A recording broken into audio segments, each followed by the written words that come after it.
incidenti tra la nottata e le prime ore del mattino a Castelcucco, Montebelluna e Povegliano, 6 complessivamente i feriti, tra cui un 16enne e una 19enne a Castelfranco, fiaccolata per le vittime della strada.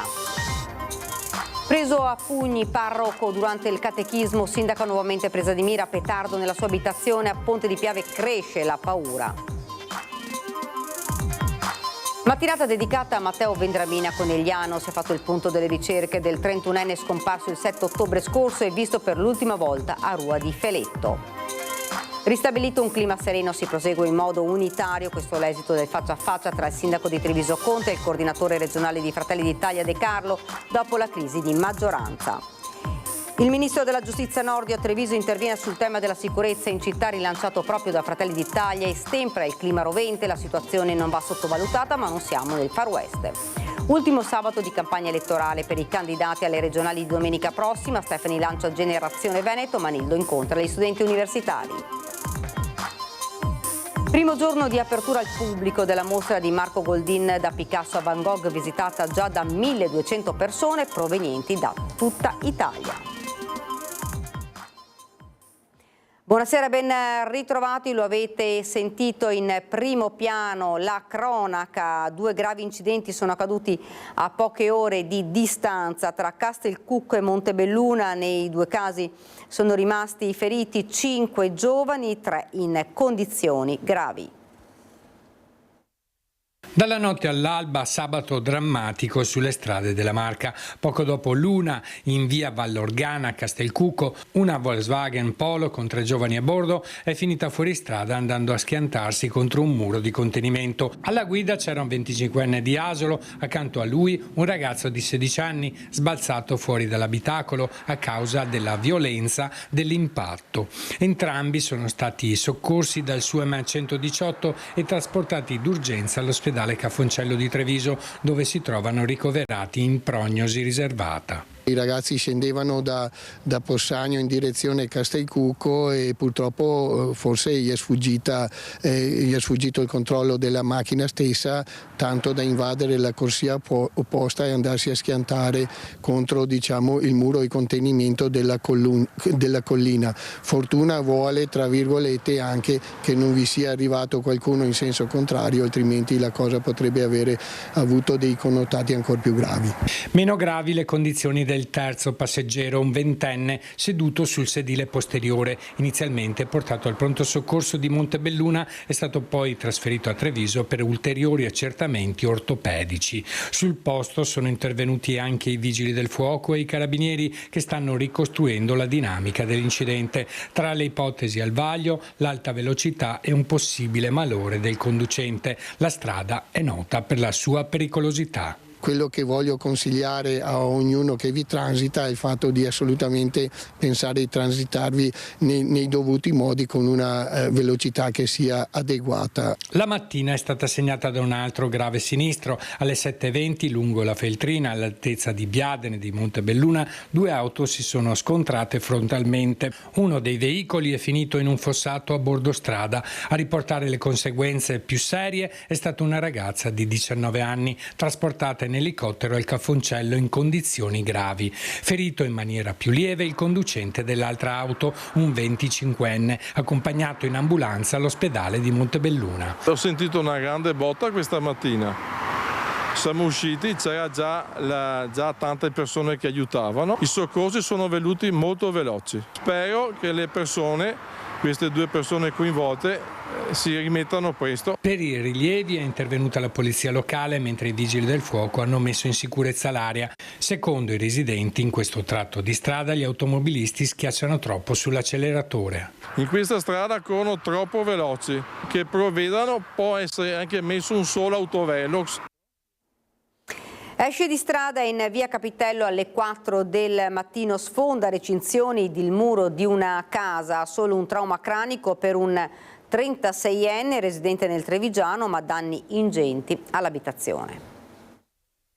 Un boato nella notte. Erano le 4 quando la coppia che vive al numero 22 di via Capitello a Povegliano è stata svegliata da un botto fragoroso. Un'auto, la cui velocità sembra fosse sostenuta, è uscita dalla traiettoria di curva finendo dritta contro l'abitazione, sfondando prima il muretto e le reti di recinzione e poi la parete del salotto, sfasciando il radiatore che stava alle spalle. Una scena surreale, quella a cui hanno assistito i due coniugi, lucidi nel chiamare subito l'ambulanza del SUEM per i soccorsi. In un primo momento l'uomo alla guida, un 36enne probabilmente residente nel Trevigiano, sarebbe uscito da solo dall'abitacolo per poi crollare a terra, visibilmente menomato. È attualmente ricoverato all'ospedale Cafoncello con un forte trauma cranico come danno principale e non è in pericolo di vita. Sul posto anche i vigili del fuoco che hanno impiegato oltre 2 ore per liberare la scena. Anche se nessuno ha perso la vita, l'episodio poteva avere conseguenze molto più gravi e il sindaco Nicola Collavo ribadisce la necessità di strumenti di controllo. Il problema della velocità è veramente rilevante, è un problema sentito da tantissimi colleghi sindaci, i cittadini ci chiedono continuamente di intervenire, purtroppo noi non abbiamo armi, il codice della strada non ci permette di mettere i semafori intelligenti nelle provinciali, non ci permette di mettere i rallentatori nelle provinciali e non possiamo più nemmeno utilizzare gli autovelox come deterrenti, quindi veramente non abbiamo armi per poter combattere un problema enorme che è quello della velocità stradale e degli incidenti che capitano. E sugli autovelox in particolare ancora non si hanno novità, ma è di tutta evidenza che un deterrente lo pongono.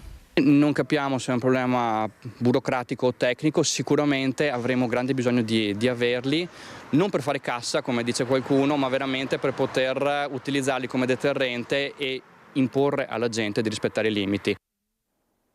Domani la giornata in memoria delle vittime della strada, questa sera a Castelfranco, la fiaccolata organizzata per tenere alta l'attenzione su un tema di drammatica attualità per noi sul posto. Il nostro Lucio Zanato. Lucio, buonasera. Buonasera, circa un centinaio di persone hanno partecipato questa sera alla fiaccolata qui a Castelfranco che come l'anno scorso è partita dalla zona delle piscine e è terminata qui davanti al Duomo.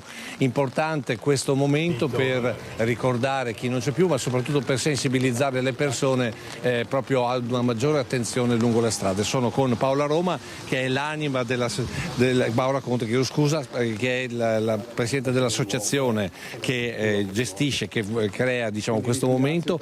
Perché Paola anche quest'anno qui? Perché dobbiamo continuare a parlare di questa situazione, perché purtroppo la percezione non c'è consapevolezza, perché continua a capitare, i ragazzi appunto si schiantano, i ragazzi muoiono e non sono di esempio questi fatti per dire ma forse andavano troppo forte, anche noi cerchiamo di andare piano, quindi dobbiamo continuare a parlarne perché non è il destino, sono evitabili con la nostra responsabilità, con il nostro comportamento, con azioni di un certo tipo da parte delle istituzioni che purtroppo non stanno arrivando. Ecco, un attimo che parliamo invece anche con il presidente dell'Avis di Castellano, ovvero Pietro Cimador. Voi siete qui per appoggiare questa iniziativa perché c'è chi il sangue lo dona e chi invece lo perde sulle strade. Certamente lo slogan dell'Avis è appunto il sangue si dona e non si versa. Ed è sempre un piacere vedere quotidianamente il sangue donato. Sangue che serve per curare persone ammalate e certamente non è un piacere vedere il sangue sprecato nelle strade inutilmente. Quello è sangue che crea solo dolore, non crea piacere, felicità nelle persone che vengono curate e che vengono salvate. Ecco Paola, però i dati della provincia dicono che ci sono i morti in calo quest'anno da gennaio a luglio 2025, si parla di 21 morti contro i 32 dell'anno scorso. A me i numeri sinceramente danno anche un po' fastidio perché anche se fosse una persona è sempre una sconfitta. E poi i numeri come si sa si tirano a piacimento anche perché se poi vengono rilevati magari non da tutti i corpi di polizia, quindi lasciamo stare i numeri. Noi dobbiamo fare in modo che si facciano delle azioni concrete. Il nuovo codice della strada per me è stato qualcosa di incompleto perché non parla di prevenzione, non parla di cultura e non parla soprattutto di mobilità sostenibile, parla soltanto di repressione e tra l'altro gli uomini delle forze dell'ordine in più non ci sono. Ecco, va detto anche che nel corso di questa diciamo, fiaccolata c'è stata la testimonianza del dottor Tommasi, che noi conosciamo perché è del pronto soccorso di Crespano, oggi in pensione. Dice: anche questa mattina sono andato a vedere a Crespano l'incidente di Asolo, 3 ragazzi feriti, uno decisamente molto grave, e noi continuiamo ad allargare le braccia, anche se poi all'interno ogni volta che soccorriamo come dire, ci rimane qualcosa dentro, come tutti quanti. Detto questo, io ti restituisco la linea, anche perché qui a Castelfranco ha cominciato a piovere veramente a dirotto. A te, Daniela. Grazie davvero a Lucio Zanato. Ovviamente torneremo a parlare di questo anche nel corso dei nostri telegiornali a partire anche domani dalle 19:30. Noi continuiamo con la cronaca. Aggredito davanti alla canonica a Ponte di Piave, Don Antonio Ziliotto, dopo le cure del pronto soccorso è tornato alla sua attività con i bimbi. Sto bene, ci ha detto, poteva andare peggio, in paese intanto cresce la paura. Botte e pugni che gli hanno rotto gli occhiali, colpi sferrati senza nessuna motivazione. Don Antonio Ziliotto è stato colto di sorpresa dall'aggressore, un uomo conosciuto alle forze dell'ordine che prima lo ha raggiunto fuori dalla canonica, poi lo ha insultato e preso a botte. Tutto davanti ai bambini arrivati per seguire il catechismo e ai genitori che li avevano accompagnati. Poteva andare peggio, ci dice, ora sto bene. Il parroco si è recato al pronto soccorso per essere medicato, se l'è cavata con qualche giorno di prognosi. Il motivo di questo assurdo gesto non c'è. Incolpa tutti per i problemi che a lui termina Don Antonio. Già ieri il parroco è stato contattato in privato dal vescovo di Treviso, Monsignor Tommasi, che gli ha portato alla sua vicinanza e solidarietà. Nel comune cresce intanto la paura, ma anche la preoccupazione. I cittadini preferiscono non farsi riprendere perché, ci dicono, questa persona gira ed è aggressiva. Solo un cittadino ci parla a microfono. Io sono qui da poco, quindi non lo conosco, non so bene tutti i fatti. Chiaramente è una cosa riprovevole. Io sono preoccupato per il Don, è una bravissima persona e sicuramente mi auguro che chi di dovere faccia qualcosa, perché non si può lasciare persone in giro così. Ma Don Luigi non è l'unica persona finita nel mirino di questo aggressore. Anche il sindaco di Ponte di Piave, Paola Roma, si è trovata di fronte all'uomo proprio davanti alla sua abitazione. Mi stavo recando a casa dopo la trasmissione e entrando nella mia abitazione ho notato una persona di fronte alla mia abitazione e appena vicino al cancello d'ingresso ho visto un petardo con una miccia che stava per prendere fuoco. Ho chiamato immediatamente mio fratello e i miei familiari, poi le forze dell'ordine, sono riuscita con l'acqua a spegnerlo e chiaramente è una situazione che mi mette molto in difficoltà, soprattutto perché ci sono una serie di situazioni che sono venute a verificarsi e questa è l'ennesima di una delle tante. Una soluzione va trovata. Si tratta di episodi reiterati nel tempo che stanno preoccupando non poco i cittadini. Mattinata dedicata a Matteo Vendramina Conegliano. Si è fatto il punto sulle ricerche del 31enne scomparso il 7 ottobre scorso e visto per l'ultima volta a Rua di Feletto. Chi sa qualcosa dia informazioni, è l'appello dei familiari. Mi rivolgo alla comunità di Rua che se avete dei ricordi legati a quella tragica mattinata o comunque nei giorni a seguire dei ricordi riguardanti Matteo e i suoi vari spostamenti, anche la cosa più minima, anche la cosa più che a un primo momento può sembrare banale, di rivolgersi alle autorità competenti. Chiunque abbia informazioni su Matteo Vendramin, 31 anni, di Conegliano, scomparso il 7 ottobre scorso in zona Rua di Feletto, si faccia avanti. Non è possibile, si dice, che in un paese così piccolo nessuno lo abbia visto. Il punto sulle sue ricerche in mattinata a Conegliano ha evidenziato ancora una volta la necessità di avere più informazioni. La sorella Elena si rivolge poi direttamente a lui, sperando che ascolti e torni a casa, facendogli sapere che l'amore di chi lo attende è immutato. Mi rivolgo direttamente a mio fratello nella speranza che in questo momento lui mi possa sentire. Parlo a nome mio, ma parlo a nome di tutta la mia famiglia, di tutti i suoi amici, di tutti quelli che lo stanno cercando, che non è solo, che noi aspettiamo solamente che torni a casa e vogliamo solo riabbracciarlo. Così anche zia Lucilla, che racconta di come fino ad ora i pochi indizi non abbiano portato a nulla. Si sa per certo che il giovane ha lasciato la sua auto a Rua di Feletto, poi ha gironzolato per 3-4 ore, facendo anche una ricerca su Google Maps intorno alle 9:15, per poi scomparire nel nulla. La frazione ha meno di 1000 abitanti, quindi ci suona, come dire, improbabile che nessuno lo abbia visto.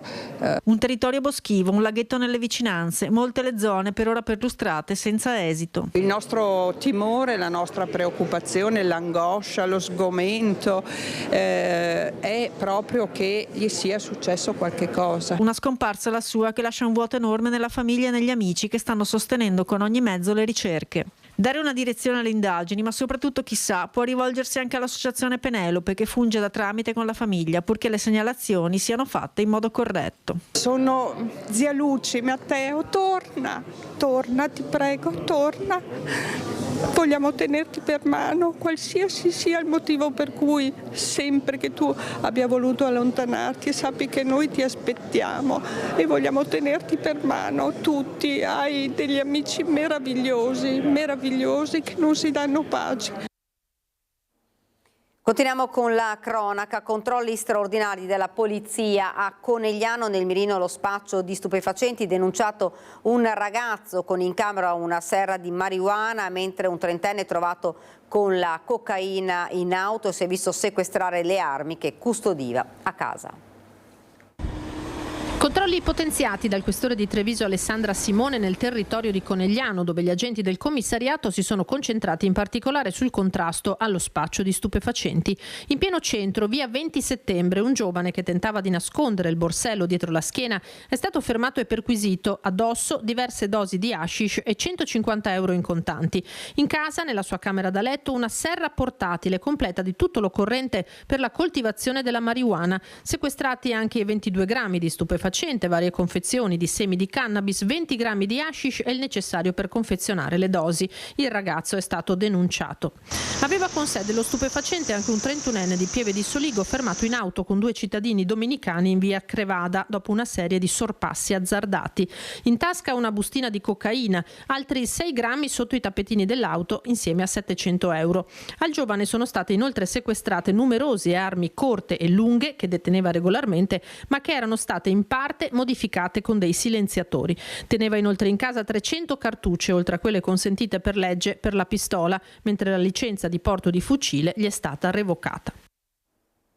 Siamo alla politica. Ristabilito un clima sereno, si prosegue in modo unitario. Questo è l'esito del faccia a faccia tra il sindaco di Treviso Conte e il coordinatore regionale di Fratelli d'Italia De Carlo. Dopo la crisi di maggioranza, le 2 assessore congelate rimangono al loro posto. Saluto l'assessore Vettoretti, che vedo un po' rinfrancata. Se c'è una copertina di pile sapete che è congelata e quindi ha bisogno di essere riscaldata dall'affetto. Fate un applauso che la scaldiamo con l'affetto dei militanti di Fratelli d'Italia che conoscono il lavoro pregevole che ha svolto la Vettoretti in questi anni e che vogliono che continui a farla anche nel prossimo futuro, compresa nella prossima legislatura. Quindi un bel applauso alla Vettoretti che merita di essere scaldata. Dal palco del Teatro del Pane di Villorba, nel giorno dell'annunciato faccia a faccia con Mario Conte, il coordinatore regionale Luca De Carlo approfitta della presenza in platea di una delle assessore messe in panchina dal sindaco di Treviso, Rosanna Vettoretti, per ribadire la linea sua e dei meloniani.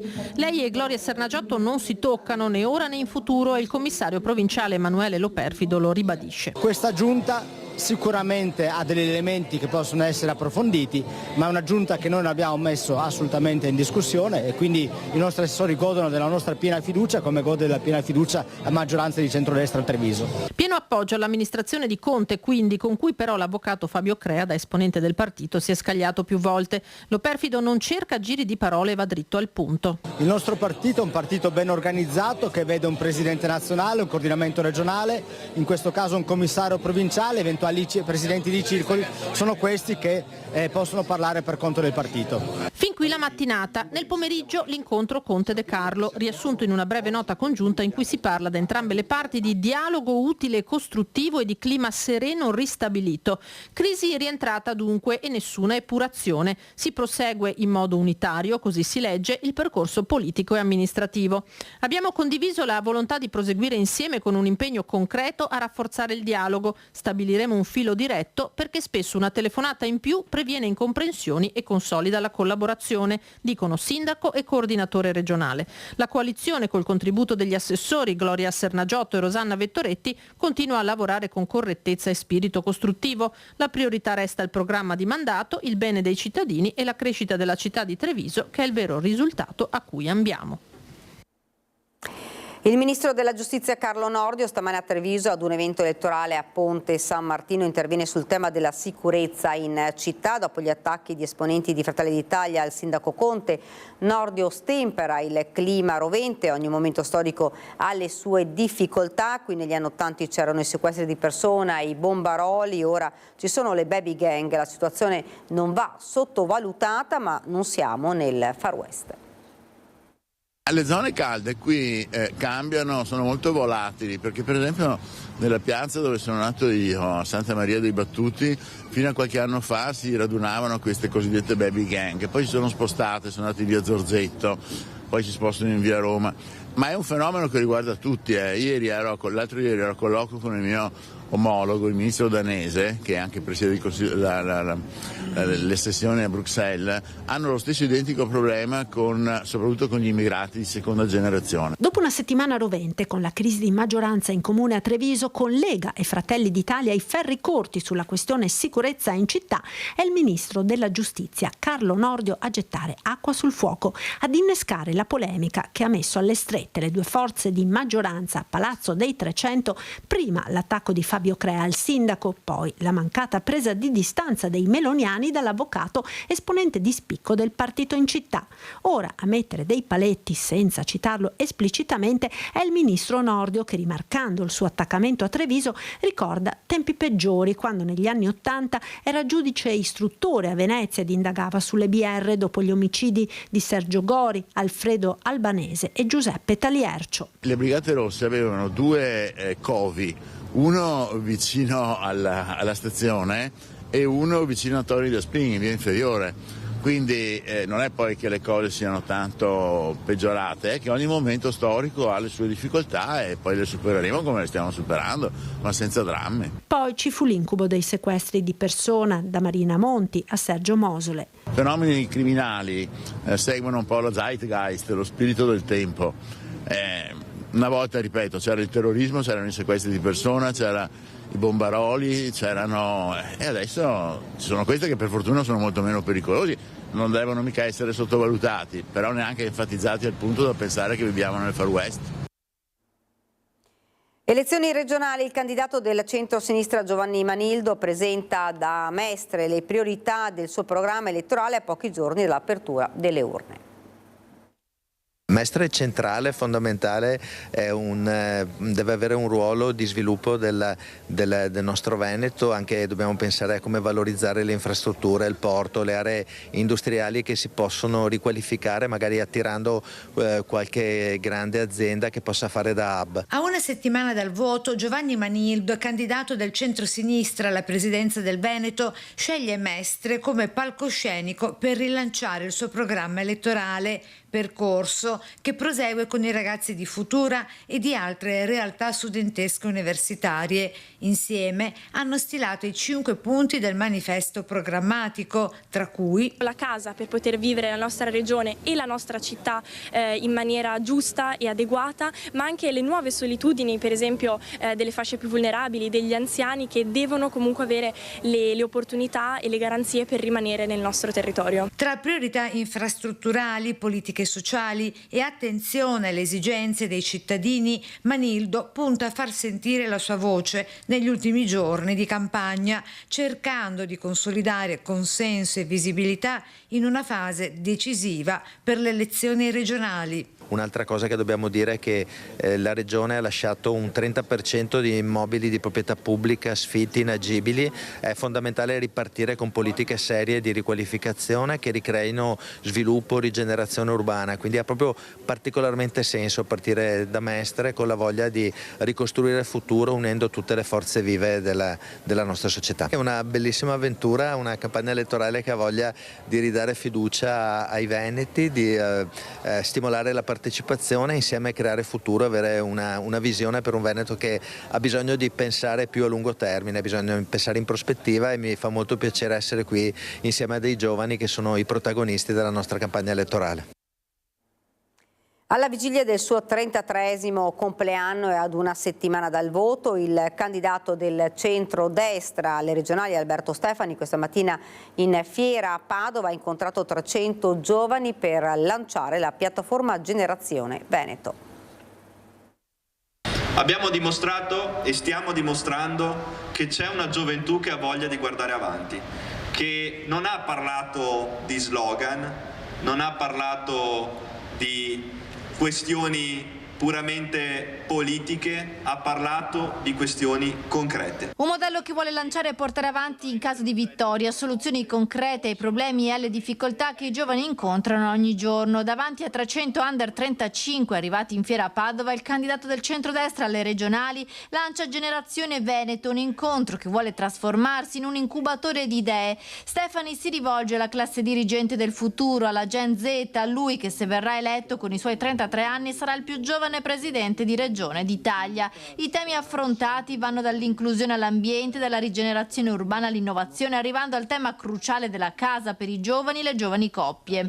Abbiamo proposto un piano casa anche tramite le ATER regionali che utilizzi i fondi a disposizione del piano casa e possa implementare gli stessi con delle opportunità offerte dalla rigenerazione urbana per garantire ai giovani case a prezzi accessibili ma soprattutto ad affitti calmierati, ed è uno dei fattori di attrattività anche per quanto riguarda il mondo dell'impresa e ovviamente i lavoratori. Sul palco insieme a Stefani si alternano le esperienze di start-upper, sportivi, imprenditori, volontari di associazioni, rappresentanti di istituto, e il focus va all'inclusione e al tema dell'occupazione. Sono il primo a dire che nel momento in cui in Veneto mancano 280.000 lavoratori qualificati nel 2030, abbiamo bisogno di integrare sempre di più le scuole di formazione professionale, le scuole di formazione tecnica con il mondo dell'impresa. Oggi un giovane che esce dagli istituti professionali e dagli istituti tecnici è un giovane affermato e che deve essere valorizzato tanto quanto un laureato. L'immigrazione non può essere una soluzione strategica, è una soluzione che tra l'altro non tiene conto dell'importanza di integrare sempre di più le scuole di formazione professionale, le scuole di formazione tecnica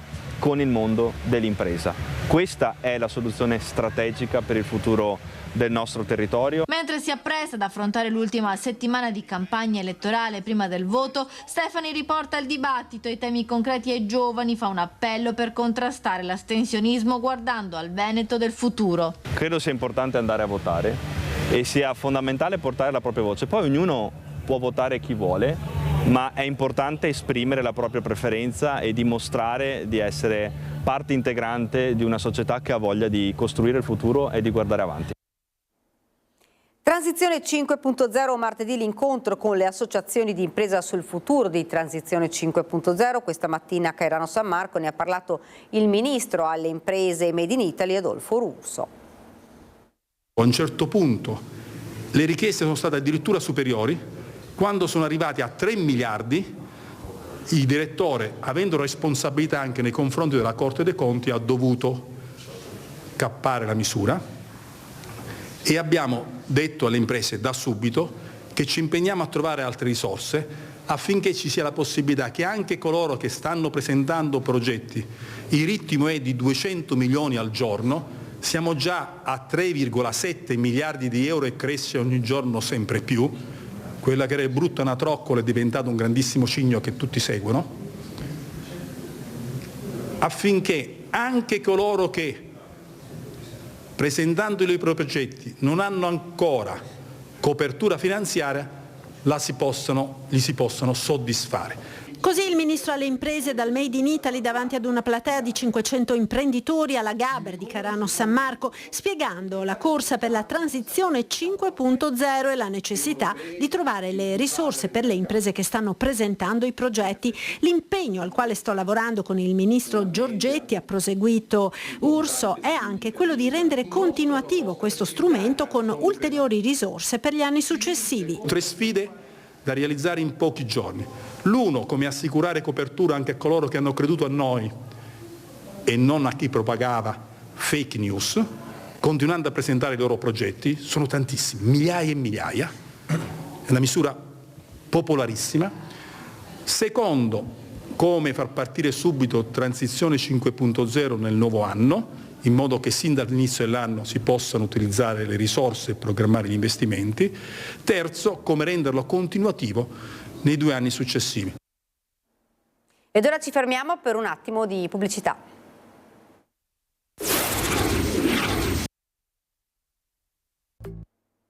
Rieccoci nuovamente in studio, parliamo ora di sindromi influenzali e Covid, molti trevigiani costretti a letto in questi giorni, in aumento anche i ricoveri, si tratta soprattutto di persone fragili, 22 ricoverati per sindromi influenzali questa settimana, 27 per Covid, fino ad ora sono stati 164 i ricoveri. Sono fondamentali le vaccinazioni, spiega il direttore generale dell'ULSS 2 Francesco Benazzi, bisogna buona l'affluenza alla vaccinazione Open Day del 15 novembre, in totale sono state fatte 747 vaccinazioni per l'influenza e 360 per il Covid.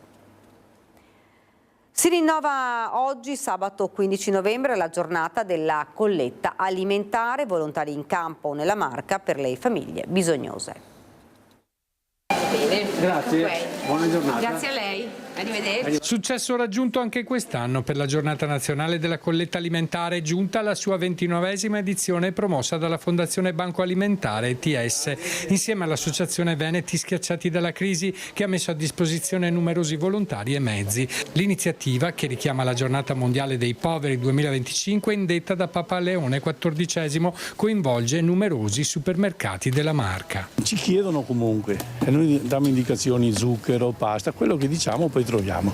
Meno pasta abbiamo detto, perché infatti anche dal peso che sentiamo danno cose sostanziose, riso, olio, quello che viene è tutto bene, noi le dividiamo automaticamente tutto insieme, comunque quello che viene è tutto ben regalato. Volontari del Banco Alimentare, riconoscibili dalla pettorina arancione, insieme agli alpini, invitano i cittadini ad acquistare prodotti a lunga conservazione come olio, legumi e verdure in scatola, tonno, sughi pronti, riso e alimenti per l'infanzia. E tutti i pacchi vanno a finire a Milano, alla fondazione del Banco Alimentare, poi li distribuiscono nelle varie regioni, ogni regione ha una struttura, la danno là, poi distribuiscono a tutte le OTP che ci sono sul territorio. Tante famiglie sono un po' in difficoltà, quindi tenendo conto del momento diremmo la raccolta è buona. Tutto ciò che verrà donato sarà distribuito alle oltre 7.600 realtà assistenziali convenzionate, mense per i più bisognosi, case famiglia, comunità per minori, centri d'ascolto e unità di strada. Un gesto semplice capace di trasformarsi in aiuto concreto per migliaia di persone. Primo giorno di apertura al pubblico della mostra di Marco Goldin, da Picasso a Van Gogh, visitata già da più di 1.200 persone provenienti da tutta Italia. Siamo veramente molto felici, tantissima gente, oltre 1.200 persone oggi e quindi una partenza davvero straordinaria. Un dato incredibile perché c'è gente davvero da tutta Italia, dalle Sardegna, Sicilia, Napoli, la Toscana, Roma, Bologna, Genova, Torino e abbiamo anche già tanti stranieri, quindi devo dire anche in questo caso un risultato raggiunto molto importante. Anche già tanti cataloghi venduti, quindi la mostra piace, ecco questa è la cosa fondamentale perché il passaparola sarà positivo fino alla prima giornata, la mostra piace veramente tantissimo. Il consiglio è quello di prenotarsi ovviamente. Sì, sicuramente. Allora intanto se uno può venire durante la settimana va bene, ma insomma anche per il momento il sabato e la domenica è chiaro, se uno prenota è sicuro di entrare a quella determinata ora, ma è chiaro che come un motore diesel le cose il motore si deve scaldare, quindi siamo partiti molto bene, domani domenica pur con un tempo che pare sarà piovoso meditiamo di fare almeno gli stessi numeri e quindi insomma è sicuramente una partenza davvero importante. Io penso a creare un bel prodotto artistico naturalmente, poi è normale, l'abbiamo visto in tanti anni di lavoro che ho fatto sia a Treviso sia in tantissime altre città italiane, che poi una bella mostra porta tanta gente e tanta gente naturalmente deve mangiare, dormire e quindi questa è una conseguenza, ma il mio lavoro è quello di fare una bella mostra con quadri molto importanti e poi, come dico sempre, tutto viene di conseguenza. Ed ora siamo alla nostra pagina da Belluno e provincia.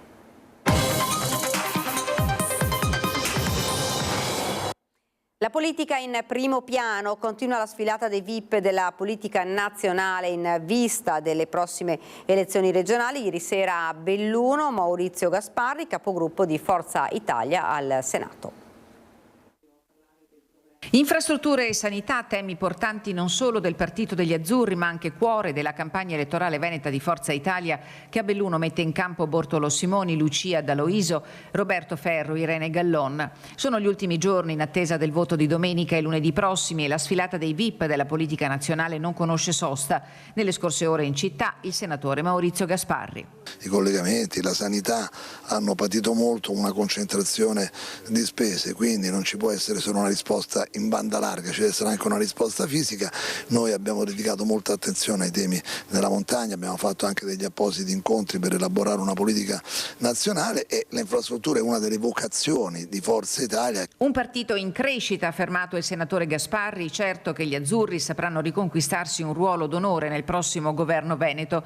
Al tavolo un dibattito sulla montagna vista dagli occhi delle donne, esempio di tenacia e di attaccamento al territorio, ha detto il coordinatore provinciale di Forza Italia Dario Scopel. Sul tema scottante della sanità si è soffermato il candidato Bortolo Simoni, già direttore dell'ULSS 2 di Feltre. La rete dei servizi deve servire un territorio con poche persone e quindi da questo derivano i maggiori costi. Questo dovrebbe a mio parere giustificare una maggiore attenzione che già c'è stata in parte, ma di più perché io, se per caso verrò eletto, rivendicherò con forza il differenziale montagna stabile, cioè una partecipazione economica maggiore riconosciuta dall'inizio, quindi senza dover ogni volta ricontrattare tutte le poste, diciamo, di bilancio. Ora in Comelico per parlarvi del progetto di riforestazione dei boschi delle regole di Dosoledo nelle aree colpite dalla tempesta Vaia. La riforestazione ha portato due importanti novità: il recupero di una scultura significativa per il territorio, cioè la Fenice di Valgrande, realizzata interamente con il legno degli schianti di Vaia, e un'iniziativa dedicata alle scuole del Comelico in cui alunni hanno messo a dimora circa un centinaio di nuovi alberi, un progetto di stampo diverso che ha come fil rouge il senso di appartenenza al territorio e che lancia un messaggio di solidarietà sociale e ambientale alle nuove generazioni per disegnare un nuovo possibile futuro per le terre alte. Presentato a Belluno il progetto di creatività e sensibilizzazione urbana che trasforma le vetrine sfitte delle città in teche artistiche.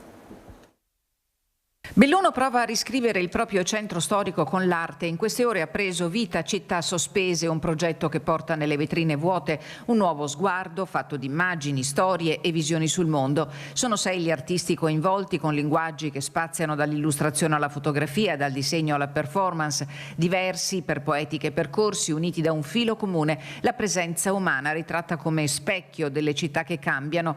Un'iniziativa promossa da Micorizza.art e sostenuta da realtà del territorio territorio che nasce da una domanda tanto semplice quanto urgente: come restituire vita agli spazi che hanno smesso di parlarci. Le nostre città, non solo Belluno, anche città più strutturate, condividono questo problema delle vetrine sfitte, negozi sfitti, e quindi Città Sospese si inserisce in questa possibilità, invece che vederla come un problema, una possibilità dove noi abbiamo veicolato questo tema dell'arte contemporanea, quindi un'arte accessibile a tutti. Non si tratta solo di decoro della città, ma di portare uno spunto culturale per un periodo temporale fino al 31 gennaio, riattivare degli spazi al momento bui. Il progetto si snoda lungo 13 punti di passaggio dove la città sembra riprendere voce, una risposta temporanea, certa, ma che vuole accendere immaginazione, attenzione e desiderio di futuro. Fondamentale anche il coinvolgimento dei commercianti e dei proprietari degli spazi sfitti, grazie al lavoro di coordinamento di Confcommercio Belluno Dolomiti, con l'auspicio che questo percorso artistico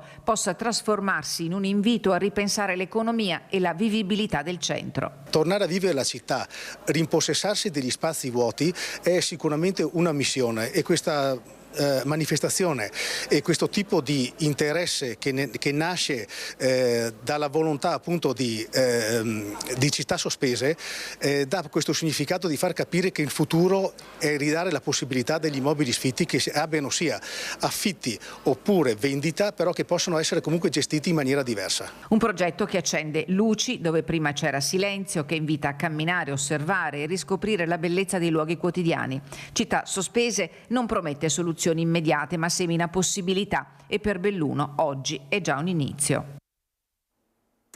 Belluno si prepara alla tradizionale fiera di San Martino, che domani per tutto il giorno contribuirà a riempire il centro con i colori e i profumi autunnali. Per l'occasione sarà attivo il servizio di trasporto pubblico urbano non previsto nei giorni festivi.